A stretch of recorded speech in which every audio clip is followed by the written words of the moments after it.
European union ने कहा भारत को क्यों छोड़ दिया, तो वहीं डोनाल्ड ट्रंप ने 55 साल पुराना कर्ज भारत का चुका दिया है।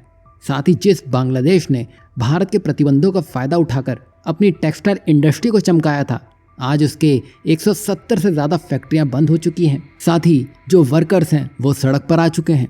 इन सारी अपडेट्स की शुरुआत करें तो आप जान ही रहे हैं डोनाल्ड ट्रंप ने एक्शन लेना शुरू कर दिया है।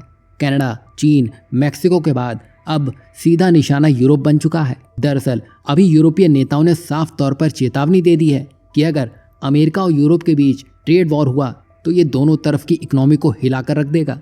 वहीं अमेरिकी राष्ट्रपति डोनाल्ड ट्रंप के यूरोपियन यूनियन पर टैरिफ लगाने की धमकियां हल्के में नहीं ली जा रही हैं। ट्रंप का कहना है कि यूरोपियन यूनियन जल्दी टैरिफ का सामना करेगा क्योंकि यूरोपियन यूनियन अमेरिका से कार्स और फार्म प्रोडक्ट्स पर्याप्त मात्रा में नहीं खरीद रहा है, जबकि अमेरिका उनके बहुत सारे प्रोडक्ट खरीदता है, जिससे असंतुलन पैदा हो रहा है। यही नहीं, बात नेटो देशों तक आ चुकी है क्योंकि अमेरिका दुनिया का सबसे बड़ा मिलिट्री स्पेंडर है। अगर इनको डॉलर में तौल कर देखा जाए तो अमेरिका अकेले नेटो देशों के एनुअल डिफेंस स्पेंडिंग का लगभग 2/3 हिस्सा है, यानी कि 800 से 900 बिलियन डॉलर के आसपास, जो कि यूरोपीय देशों कनाडा के योगदान से ज्यादा है। इससे ट्रंप को ये लगता है कि यूरोपियन यूनियन अमेरिका की मदद तो लेता है लेकिन खुद उस मदद में योगदान नहीं करता है। वहीं इस बयान से यूरोपियन यूनियन में बेचैनी बढ़ चुकी है और उन्होंने स्पष्ट किया है कि अगर अमेरिका ने उनके खिलाफ कदम उठाए तो वो भी जवाबी कार्रवाई करेंगे। और इन सब के बाद अब यूरोपीय देशों ने ये महसूस किया है कि उन्हें अपनी सुरक्षा के लिए अमेरिका पर निर्भर नहीं रहना चाहिए और वे अपनी रक्षा तंत्र को और मजबूत करने पर ध्यान दे रहे हैं।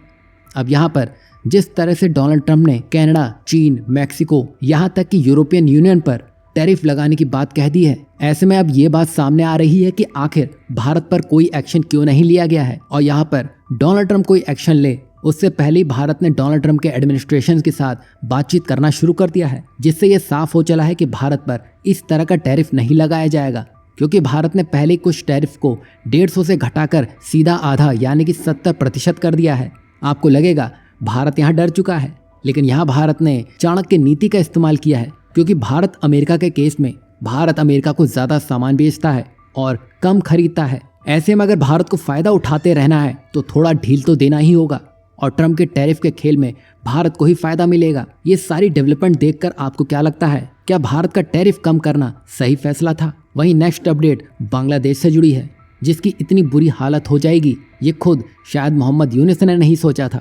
आप बांग्लादेश की टेक्सटाइल इंडस्ट्री को जानते ही हैं, ये हरदम भारत से आगे ही रही है और इसके पीछे का बड़ा कारण अमेरिका द्वारा लगाए गए 70 के दशक के प्रतिबंध थे, जिसके बाद से बांग्लादेश आगे बढ़ता गया और इस बात को 55 साल बीत चुके हैं, जिसका फायदा बांग्लादेश को 80 के दशक आते आते होना शुरू हो गया। यानी कि 10 साल में बांग्लादेश ने टेक्सटाइल इंडस्ट्री में पकड़ हासिल कर ली और शायद अब डोनाल्ड ट्रंप इसी की भरपाई करने में लगे हैं। दरअसल बांग्लादेश पर डोनाल्ड ट्रंप ने जो फंडिंग रोकी है, इसने बांग्लादेश में जो वर्कर्स का प्रोटेस्ट हो रहा है उसको भड़का दिया है।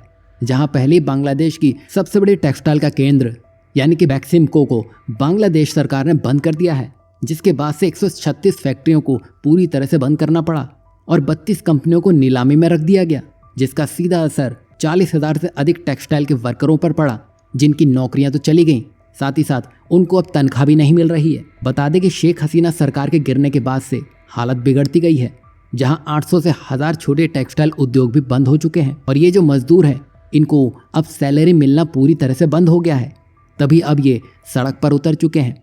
बता दें कि 2 महीनों से ज़्यादा समय हो चुका है, सरकार ने वर्करों की जो मांग है वो पूरी नहीं की है, तो अब उनका विरोध प्रदर्शन हिंसक रूप में बदल चुका है।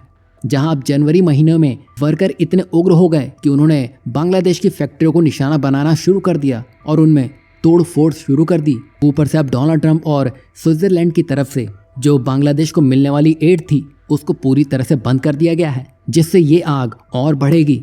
मतलब जिस प्रतिबंध का फायदा बांग्लादेश ने 55 सालों से उठाया उसका फैसला आज हो चुका है। वहीं बांग्लादेश की हालत के कारण भारत की टेक्सटाइल इंडस्ट्री में 20 से 25% की ग्रोथ की उम्मीद की जा रही है। इससे न केवल नई नौकरियां पैदा होंगी बल्कि विदेशी निवेश के रास्ते खुलेंगे। आपको क्या लगता है, डोनाल्ड ट्रंप के ये सख्त फैसले भारत को बांग्लादेश में जीत दिलाने में मदद करेंगे?